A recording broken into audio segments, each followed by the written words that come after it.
Hey everyone, welcome to our show Timeout. I'm your host Trey Avant with my co-host, my brother Noah Avant, and this is a two-man webcast that discusses sports and entertainment. Before we begin, don't forget to like, follow, and subscribe to the Boca Raton Tribune on all social media platforms.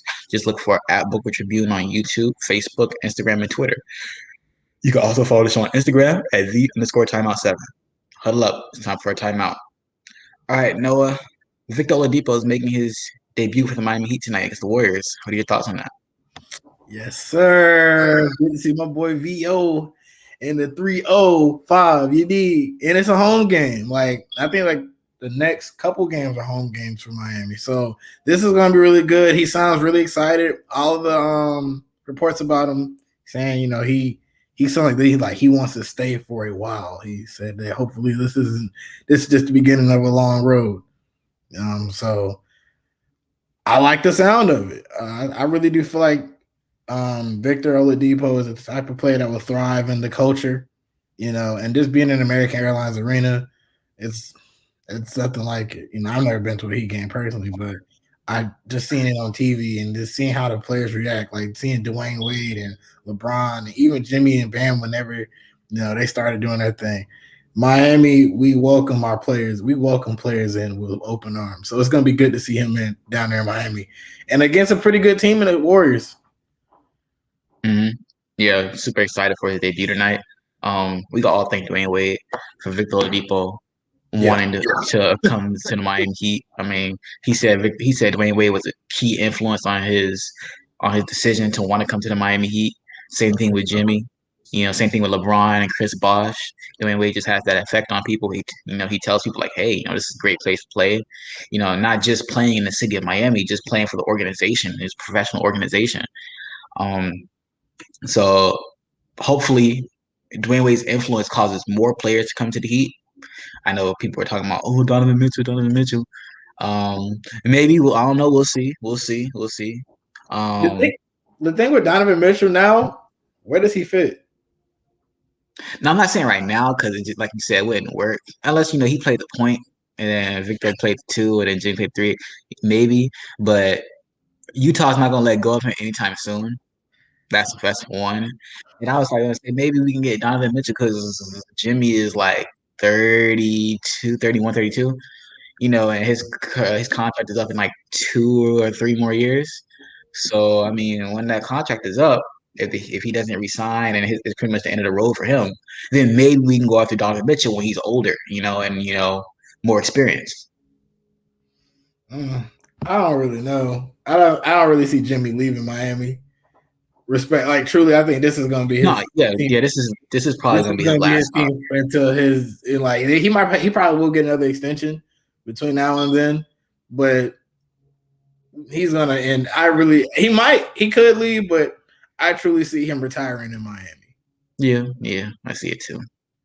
And just to see, because when he's leaving, Bam should be at the top of his game. This should be Bam's prime. Like, so I wouldn't imagine he'd be wanting to leave. He would want to leave Bam and Hero. Two guys that he's basically taking under his wing, and it's kind of like a big brother in the sense to them. You know, at the top of their, it should be at the top of their game, or just at the launching pad before they get to the top of their game. Mhm. So that's just me. But before we move on, let's talk about Duncan Robinson yesterday. Duncan Robinson must have been watching the show. Duncan Robinson had to see a couple clips hearing us talking trash about him. Because yesterday, Mhm. he had a crazy stat line: 20 points, 8 rebounds, like 4 assists. And He he blew by someone's defensive player of the year. right, That's right, somebody's defensive player of the year. right. Somebody said I want Miles Turner for defensive player of the year. He got blown by Duncan Robinson. Duncan Robinson. Hey man, that man Duncan, I feel like now that we do have Victor Oladipo, we have in a sense we have a guard lineup. Like we have everybody here that's going to be here. Now I can expect to see it starting to turn up. Because what people don't understand is with the addition of Victor, now we don't have to put so much pressure on Tyler and Duncan at the perimeter. And that was the big thing. In the close games, Duncan Robinson does not have to be in the game on defense. and we won't have to sacrifice on offense. Mm-hmm. I like it. I like it a lot. But it's gonna be interesting the rest of the season, and then even better all season because now the point guard and the shooting guard spot and the small forward and the center spot is solidified. We just need a power forward now. They're still gonna go after Kyle Lowry. Honestly, we don't need to. We don't, but we're going to. But honestly, I don't want us to if that means we're gonna trade any of our pieces. Like we are I don't honestly, it's not worth losing Goran over. Because what about Kendrick and Duncan? What about Kendrick and Duncan? See, no, I'll give you Kendrick. At this point, I only want to trade Duncan because Duncan's going to be such a viable player that can come off the bench. I don't want to trade. You got Kendrick. Yeah, take him. You were not saying that last week. I know I was not saying that last week, but like when you look at this team with Trevor, like, bro, we really have a decent team that can make the move. And it's just like, I don't know. And it's just like, would you rather Kyle Lowry or Kawhi Leonard? I mean, Kawhi Leonard, but all right. Why would you ask that question? Because Kawhi's a free agent next year. I mean, yeah. Doesn't mean we're gonna get him. Doesn't mean we're not gonna get him either. That's true. Yeah. See. Look. No, but look, I said Kawhi a while back. And you were like, no, I don't want Kawhi. Well, because Kawhi was not the best option on the board. Giannis was. Okay. What do you mean? I wanted Kawhi even before Giannis. Like even before Giannis resigned, I wanted Kawhi. He's just a better fit for the Heat. No, Giannis was. Bro, Giannis can't shoot. Jimmy can't shoot. Bam can't shoot. They would have been on the team at the same time. That's why we have Tyler Hero and Duncan Robinson for. That's two guys. That's two guys. And both of them are not even making shots this season.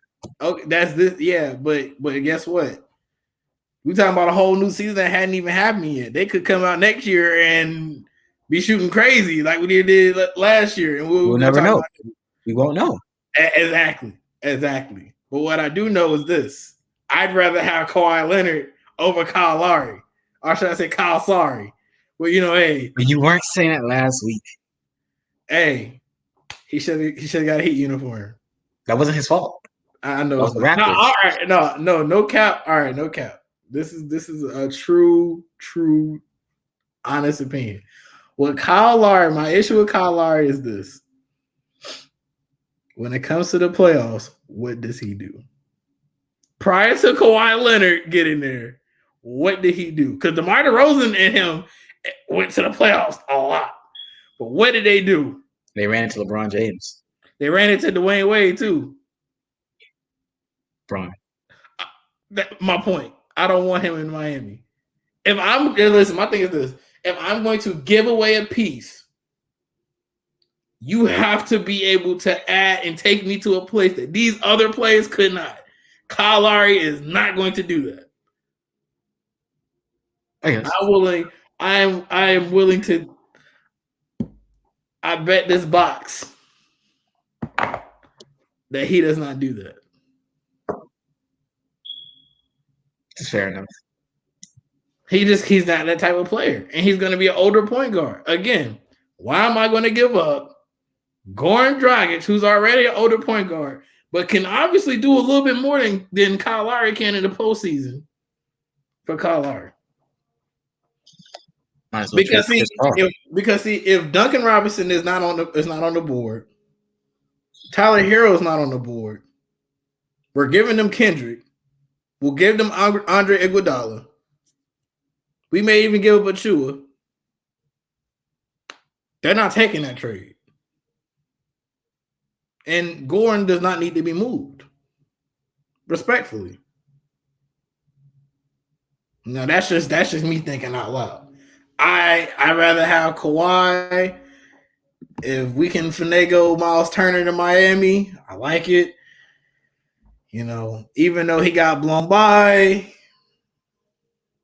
I think if he was playing in Miami and he had UD in his ear, that wouldn't happen. You know it. We make player look. The thing about the Miami Heat is this, and I will always say this: the Miami Heat will always make their players rise to the occasion. They always play better when they come to Miami. I have yet to see a star. I have yet to see a star come to Miami and not at least make an appearance at this point. At least make an appearance. Sean Marion. Let's go down the list. Let's go Sean down the Marion. list. Who? Sean Marion. Old Sean Marion. LOL. Next. Hey, you said stars. You said stars. Brad, he's old.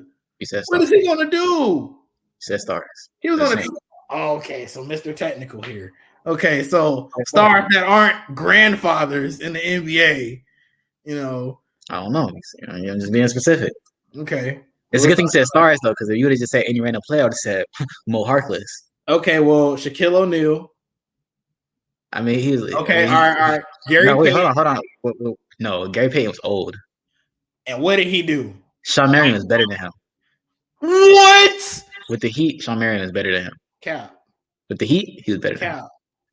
Cap. Sean Marion averaged not Sean Marion. Gary Payton averaged 6 points a game, bro. He was bench. Okay. He had to start. You think he was gonna start with Jason Williams, white chocolate? No, that's what I'm saying. Jason Williams too, but Jason Williams was good though. He was good though. But I'm saying but look, listen. You see how I'm naming these players, and where did they get within their first couple of seasons? Jewelry.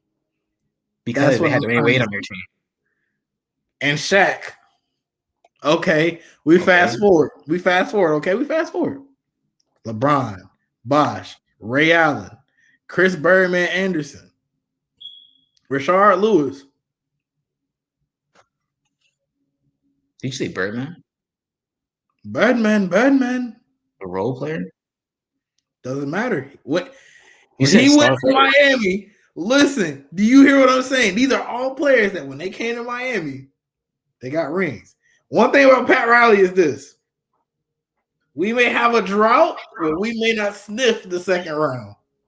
But we get a team that can make it to the finals. Best believe he is going to add piece after piece after piece till we can win.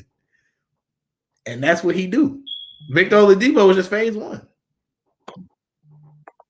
Facts. No fiction. But speaking of older guys like Pat Riley, your head coach retired. Yeah, man. Coach Roy Williams. How do you feel about that?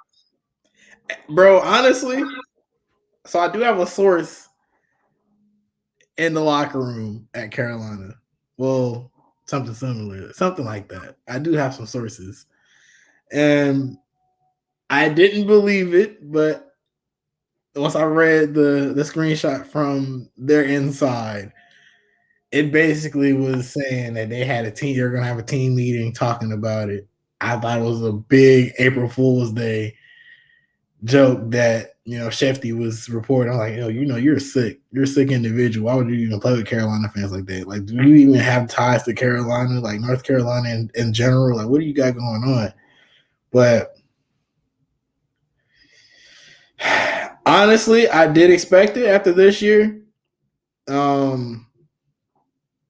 the end of the day, and I say this as a non-biased Carolina fan, Roy's tactics for playing guys was a bit outdated. He never played freshman. That's the problem. The last freshman he really played was like Kobe White, from my knowledge. Cole Anthony. Oh, yeah, Cole Anthony. Caleb Love got a little bit of burn. He got a lot of burn this year too. But when it comes down to it, these guys, they don't want to play behind anybody. And I felt that's why we lost Kessler. They don't want to play behind anybody. I think Walker was like the best player coming out of Georgia, I think he's from. And he's coming off the bench. That's not a good look. That's not going to work. So in regards to everything, I do feel like that's what ultimately held him and really said, you know what? I'm an old man. these new guys, we're not gonna mesh. I'm gonna go ahead and call it a day. So Yeah, I was kind of waiting for his decision. He was an older guy, and UNC hasn't been very good as of late. And like you said, some of it has been because of his coaching style. That they've had talent. It's just he's very old school with the way he likes to do his teams. So I mean, it's for the best. I heard that he's definitely gonna have input in who the next coach is gonna be, which is the right thing to do. He was the coach for like 30 years. It's the right thing to do for him to be like, this guy should be the next head coach. You know what I'm saying? yeah, definitely. When it comes down to it, I do personally feel like he's going to recommend UNCG's coach Wes Miller. Wes Miller has done a lot for that program at UNCG, really turning that program around, getting them some pretty good talent there, and they make it to the tournament. They made it to the tournament just about every year. So it's going to be interesting to see. I personally want Wes Miller there because I think if he can do what he did with UNCG and not even have the best of the best recruits, imagine what he's doing with the number 5 power forward in the nation, or the number 1 point guard in the nation, with the number 10 shooting guard, or whatever recruiting class we end up getting. I can imagine what he does with them. So it is going to be a very interesting decision. These next couple weeks to months will be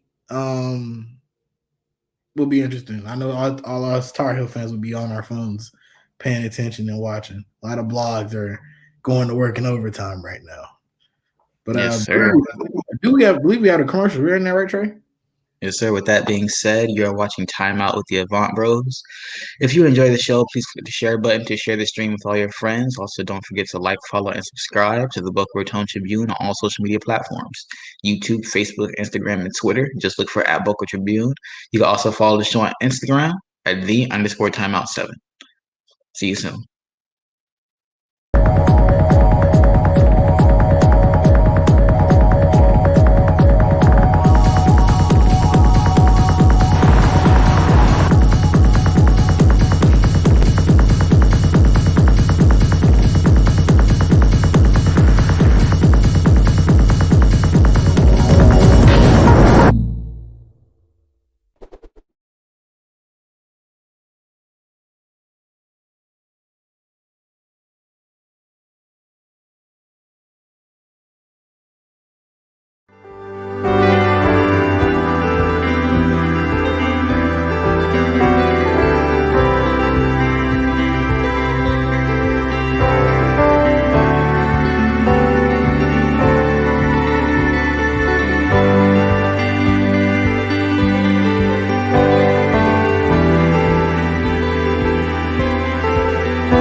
Information. If it exists in writing, we print it. If it exists online, we update it. If it exists on mobile, we notify. If it exists in video, we show it. If it exists in audio, we play it. In the past, the news had to wait for a paper to print for it to happen. Today, news happens in real time. It's analyzed, edited, and published immediately by us, your neighbors, and of course, you. Wherever you are, you write, edit, give opinions, share photos, and make the news happen. This is why a paper needs to be on print, on screen, and on your phone. Wherever you are, your news has its pulse in the community. The Boca Raton Tribune. We are much more than just a newspaper. We are your closest neighbor. Welcome back, everyone. Staying on the topic of college basketball, we're just going to run through some quick events that happened recently. Juwan Howard won Coach of the Year. Luca Garza won Men's Player of the Year. Paige Buchers won Women's Player of the Year. And the Final Four consists of UCLA versus Gonzaga and Baylor versus Houston. Real quick, Noah, what are your predictions for the Final Four?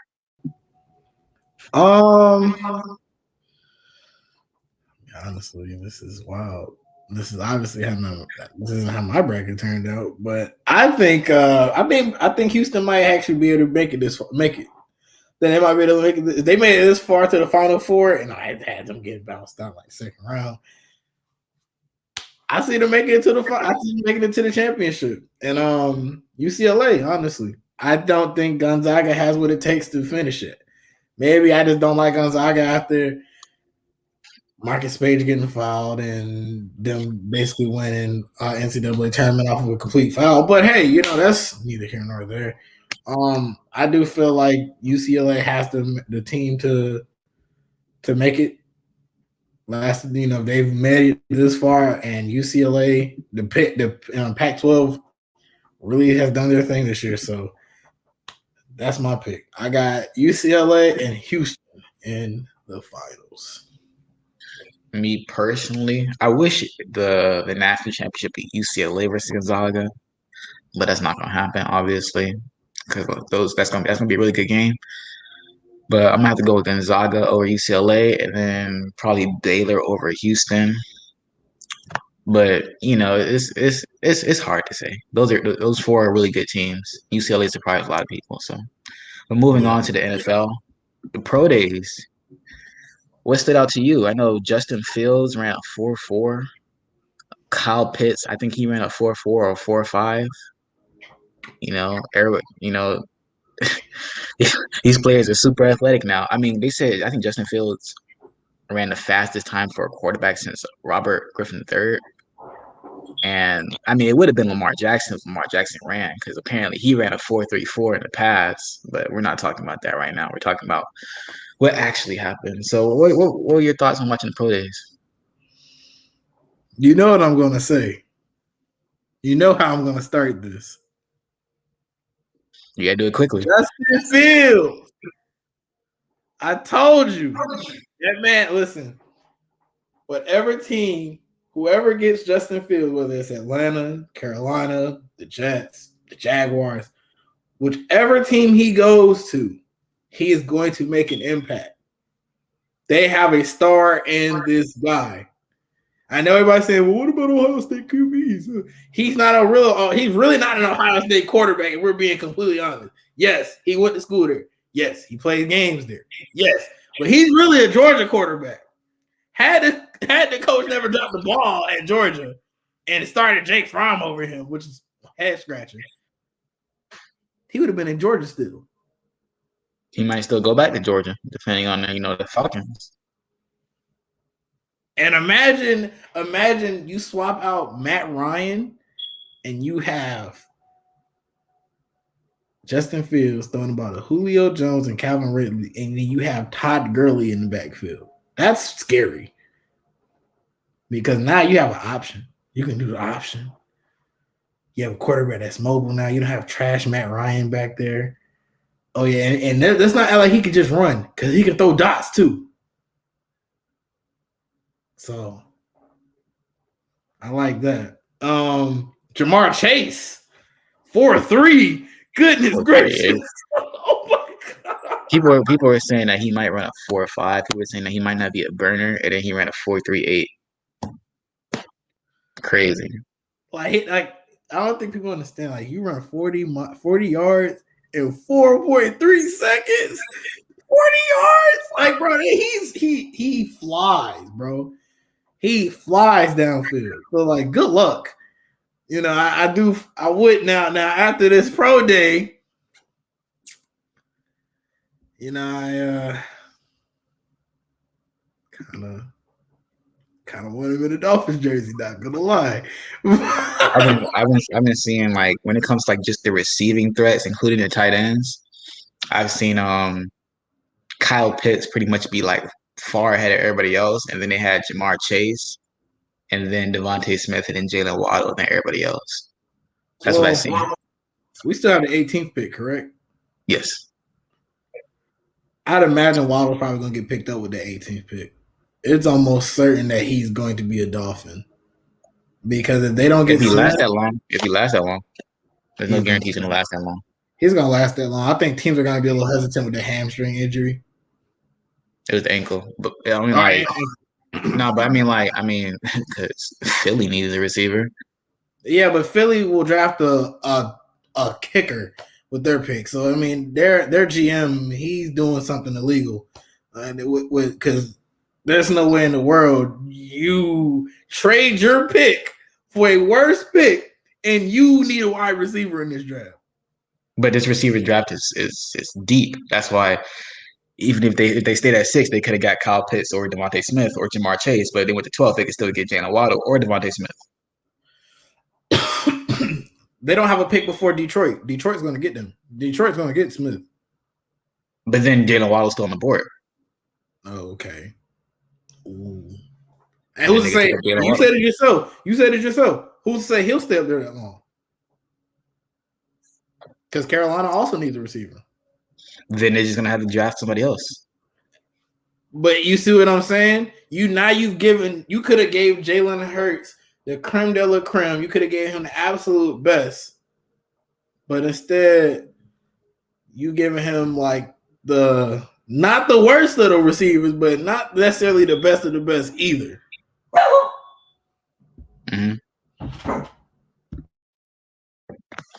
But moving on from the NFL, the UFC, man. Haven't talked about UFC in a while. Francis Ngannou is the heavyweight champion after he knocked out Stipe Miocic, who some people consider the greatest heavyweight of all time. Yeah. Knocked him out in the second round. It was a vicious knockout. Had that boy leaning.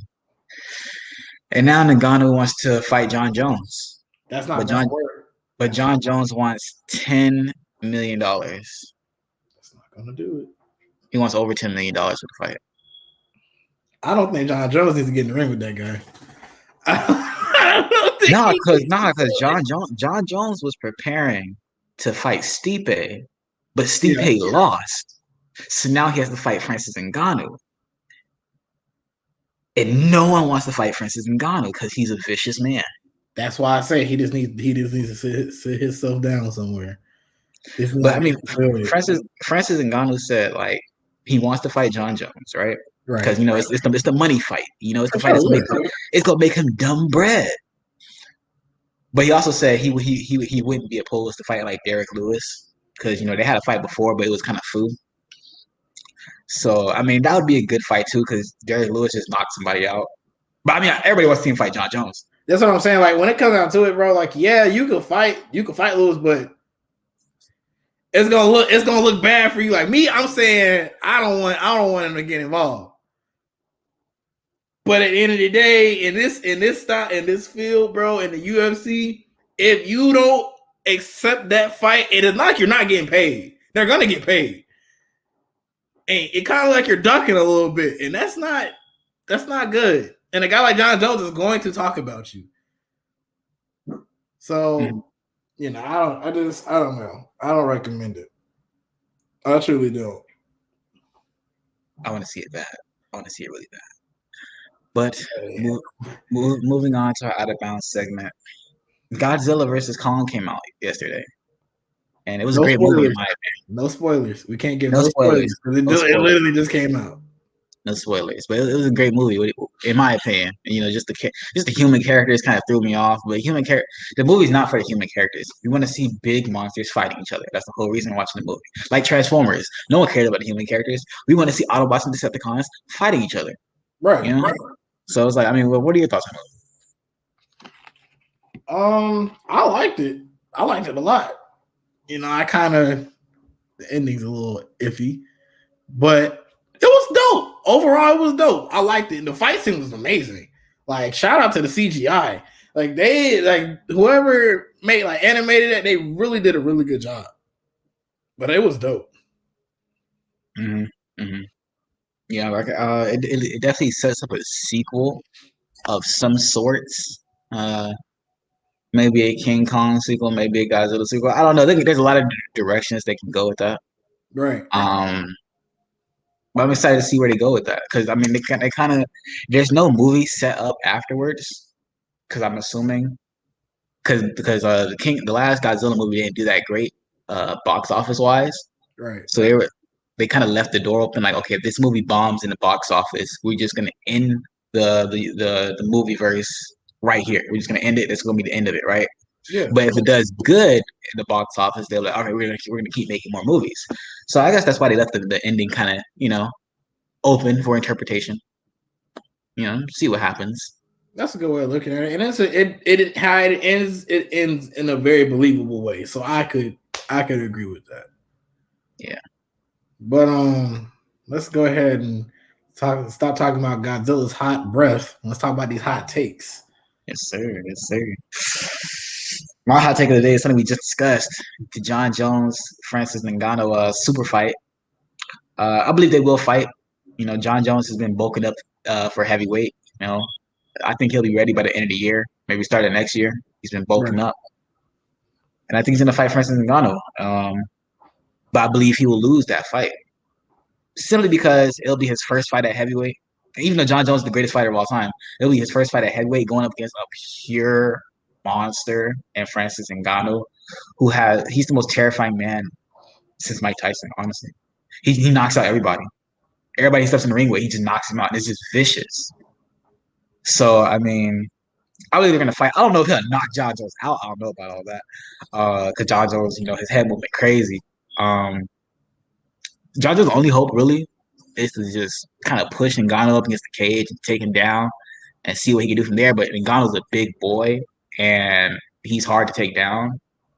So I believe they fought. For instance, Ngannou will win. Now, if they had a rematch, John Jones would likely win that rematch. Mm-hmm. But I believe if they just had just one fight or just the first fight, Ngannou would take that one. Definitely. My hot take is that the Miami Dolphins will actually trade up in the second round to get Travis Etienne out of Clemson University. I think that with our run game, with the addition with whether we get Kyle Pitts, Chase Smith, it doesn't really matter. We still have and Will Fuller. Our passing attack is going to be a lot more lethal than it was last year. So which leaves our running game really to be the next improved. Etienne had a really good year at Clemson, one of the leading rushers in the ACC. I would prefer him over Javonte coming out of Carolina, but it's going to be interesting to see what we do in the second round. I think the second round for the Dolphins will be even more entertaining and electrifying than the first round. But it's going to be a lot of happy Dolphins fans come draft day. I do feel like this is going to be all Dolphins fans are going to get together on social media and have a little social media party because we are prepping for the next Dolphin stars, and it's going to be great. Hopefully, the Dolphins looking pretty promising this year, next year, and the year after next. So we'll see. We have a lot of draft picks. Yes, sir. Looking like the Sixers. No, looking like the Thunder. Yeah. All right, guys. That's it for today's show. Don't forget to like, follow, and subscribe to the Boca Raton Tribune on all social media platforms: YouTube, Facebook, Instagram, and Twitter. Just look for Boca Tribune. You can also follow the show on Instagram at _timeout7. Follow me on my personal Twitter at Trayvon3. Noah. Follow me on Instagram at ArtBuilderNoah, and you can follow me on Twitter at WhoBuildsArts. Timeout airs every Thursday at 7 p.m. As always, this is the Avant Bros signing off.